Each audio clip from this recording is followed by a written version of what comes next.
Hachi. Dek. Ken dan Zoya saling tatap. Suara siapa itu? Kompak keduanya sambil mengedarkan pandangan ke sudut-sudut ruangan.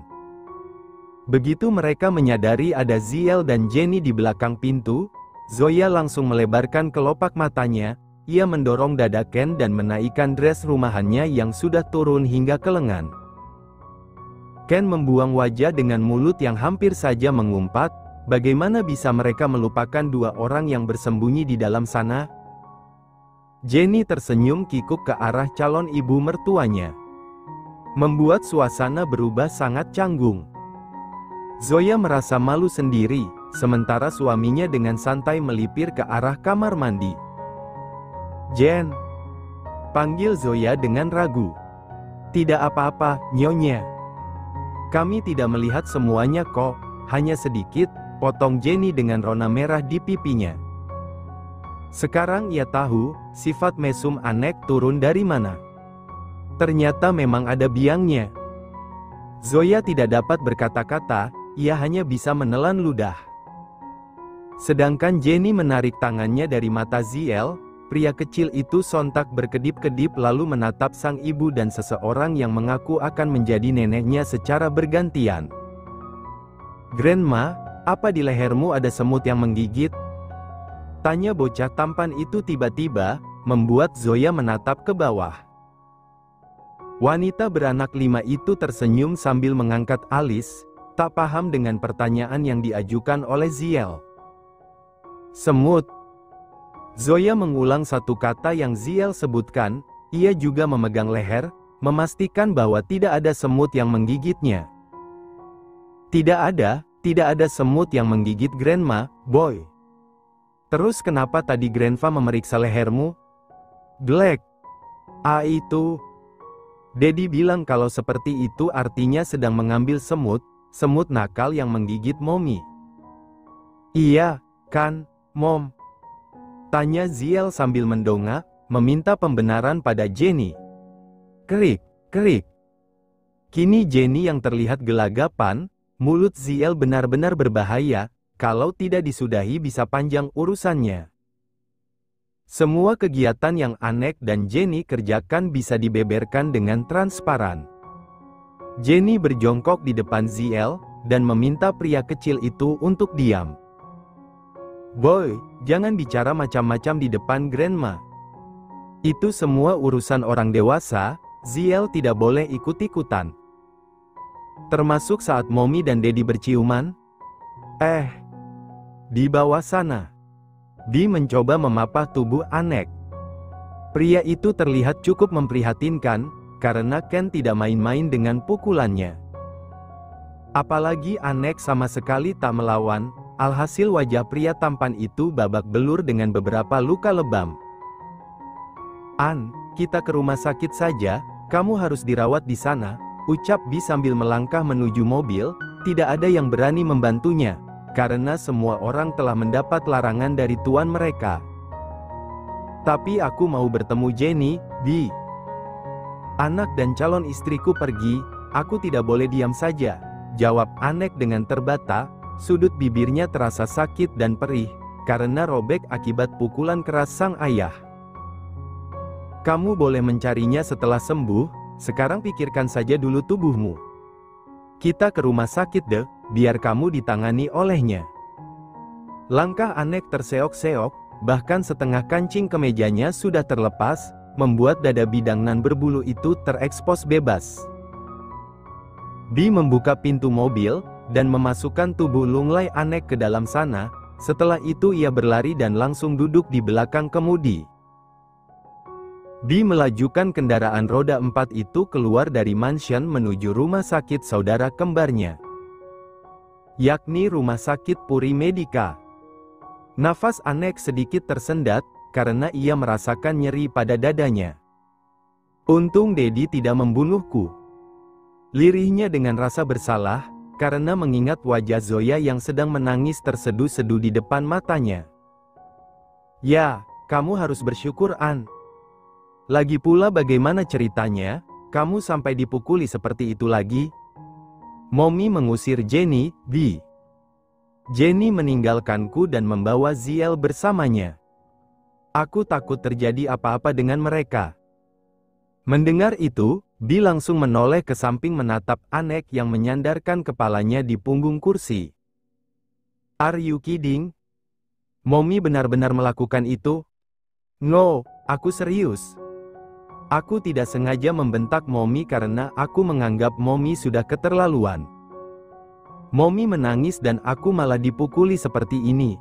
Aku tidak bisa meragukan cinta Daddy pada istrinya. Dia sudah seperti ingin membunuhku tadi.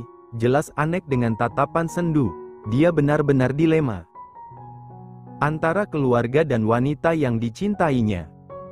Dia tidak bisa memilih di antara salah satunya. Bi menghela nafas panjang.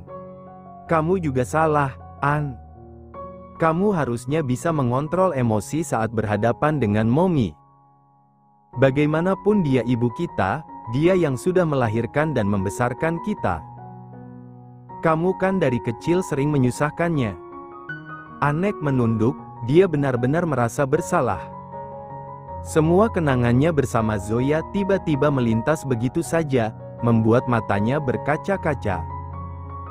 Ya, setelah aku harus bersujud di kakinya. I'm sorry, Mom. Anek menyesal melakukan itu semua. Bi menepuk-nepuk bahu Anek dengan pelan. Good, brother. Setelah itu kita cari Jenny dan Ziel sama-sama. 1 hari berlalu, setelah dari rumah sakit Anek tidak pulang ke mansion. Pria dengan wajah penuh luka itu malah berniat untuk menginap di apartemen. Karena belum berani bertemu dengan sang ayah yang sepertinya masih memendam amarah. Ia teringat ucapan Ken saat terakhir kali mereka bertemu. Pria parubaya itu tidak sudi melihat wajahnya dan melenggang begitu saja untuk menyusul Zoya. Anek merasa sangat menyesal. Ia dengan gontai melangkah menyusuri lorong apartemen. Ellie sudah tidak ada di sana, karena Anek menyuruh wanita itu untuk pulang terlebih dahulu, sampai Jenny dan Ziel ketemu. Di mana kamu, Jen? Kenapa kamu tega menyiksa batinku seperti ini? Kenapa kamu tidak mau berjuang denganku untuk mendapat restu Mommy? Gumam Anek dengan tatapan nanar. Pandangan mata pria itu kosong, menyisakan kehampaan. Anek menekan password apartemen. Begitu pintu terbuka, Anek tidak langsung masuk ke dalam. Ia malah memandangi seisi ruangan itu. Setiap sudutnya membekas bayangan Jenny yang sedang tertawa, membuat Anek lagi-lagi merana. Pelan, kaki jenjang itu melangkah dengan penuh keraguan. Pikiran pria itu mulai tak waras, karena sampai saat ini anak buahnya belum memberikan sebuah kabar. Anek tersenyum getir, memandang pintu kamar yang biasa Jenny gunakan. Kapan kamu pulang, sayang? Percayalah, Mommy tidak benar-benar memandangmu rendah seperti itu. Mommy hanya belum tahu siapa kamu sebenarnya. Aku janji, kalau kamu pulang kita langsung bertemu Mommy dan Daddy. Aku akan buktikan kesungguhanku. Pulanglah, Jen. Aku merindukanmu, lirih Anek dengan bibir yang bergetar. Pria itu menyugar rambutnya ke belakang dan kembali menatap sekeliling.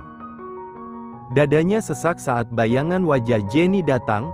Tawa itu berubah menjadi raut penuh kesedihan, membuat Anek semakin merasa bersalah. Pulanglah, sayang. Tubuh Anek ambruk di atas sofa. Ia tergugu sendirian, karena merasa sangat kesepian. Jenny benar-benar mengambil separuh jiwanya, hingga membuat ia nyaris gila saat itu juga. Pagi datang dengan cepat. Anek sudah membenahi penampilannya dengan mandi air dingin dan berganti pakaian. Hari ini ia akan turun tangan mencari keberadaan Jenny dan juga Ziel. Anek menyambar ponsel di atas nakas. Tanpa menunggu lama ia langsung mengangkat panggilan yang masuk, karena itu dari Caka. Halo, Tuan. Saya sudah di bawah. Tanpa menjawab, Anek langsung mematikan panggilan itu. Ia berjalan tergesa meninggalkan apartemen dengan mengancing lengan kemejanya. Aku akan mendapatkanmu secepatnya, Jen. Ucap Anek penuh semangat. Ia tersenyum smirk untuk membangkitkan gairah hidupnya. Dia sudah sangat percaya diri bahwa dia akan menemukan Jenny. Mobil yang dikendarai Chaka kembali melandas ke jalan raya, begitu Anek sudah berhasil masuk ke dalam sana. Chaka melihat wajah Anek yang begitu sumringah, membuat pria itu mengulum senyum karena ikut merasa bahagia. Jangan patah semangat, Tuan. Anda pasti akan menemukannya. Aku selalu berdoa Nona Jenny dan Tuan kecil baik-baik saja. Anda juga harus percaya itu. Anek menoleh ke samping untuk melihat Chaka, ia mengangguk sambil tersenyum. Sekarang tujuan pertamanya adalah mansion milik keluarga Tan.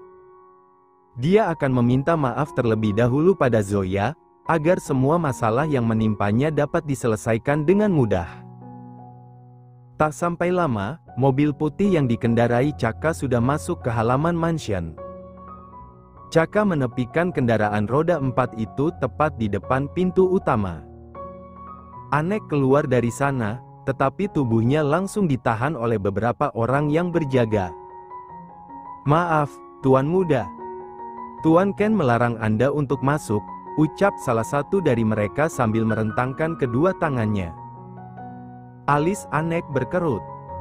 Maksudmu, aku tidak boleh bertemu dengan Momi? Seorang penjaga itu mengangguk, membenarkan ucapan Anek. Benar, Tuan. Tuan Ken sendiri yang memberikan mandat seperti itu pada kami. Anek mengatupkan bibirnya dengan tangan yang terkepal. Pria itu menarik nafas dalam-dalam dan mengembuskannya secara perlahan, berharap perasaannya kembali tenang.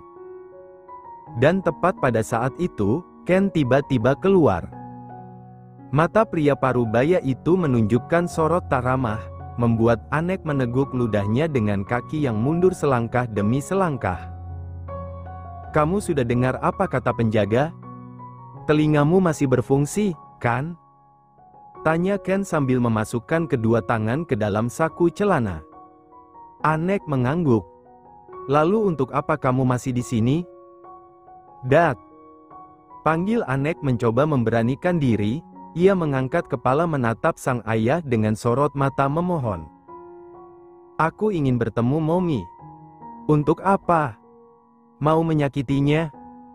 Kamu mau membangkang lagi, setelah perjuangannya membesarkanmu selama 25 tahun?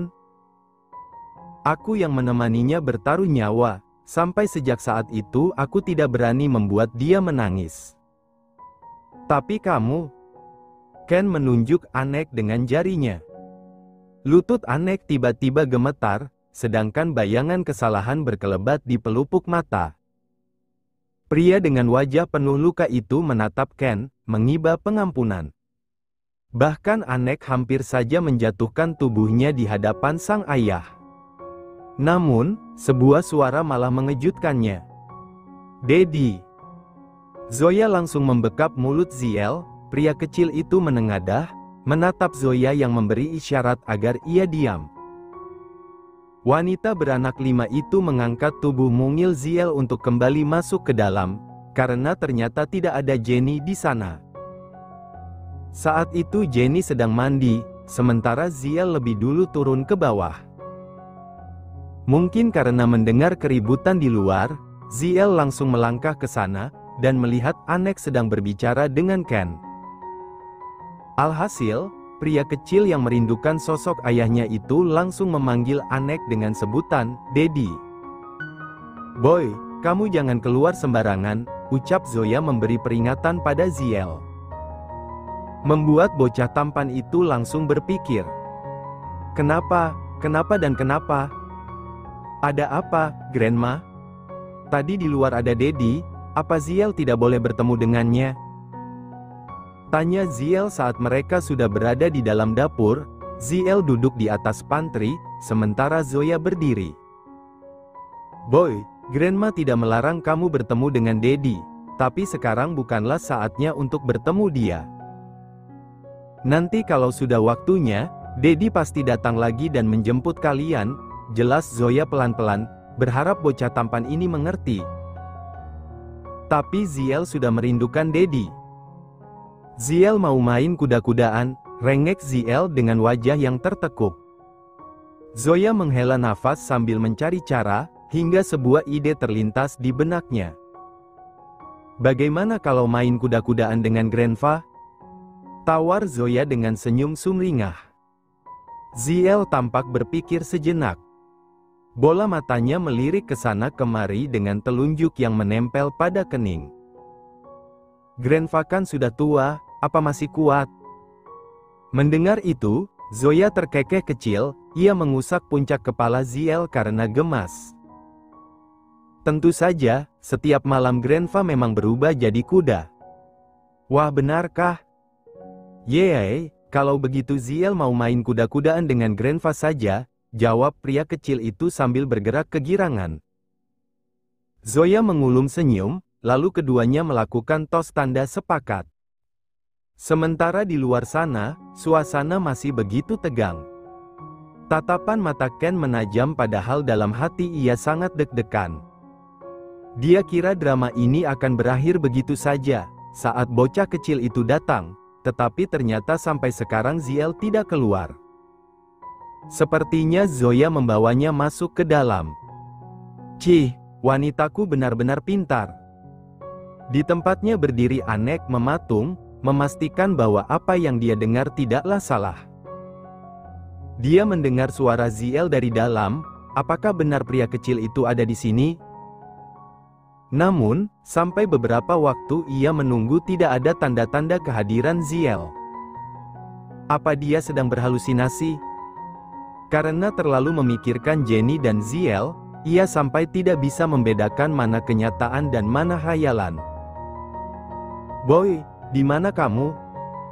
Kenapa kamu pergi dengan Mommy tanpa membawa Daddy? Anek bermonolog dengan batinnya sendiri. Kenapa masih di sini? Apa kamu mendadak tuli?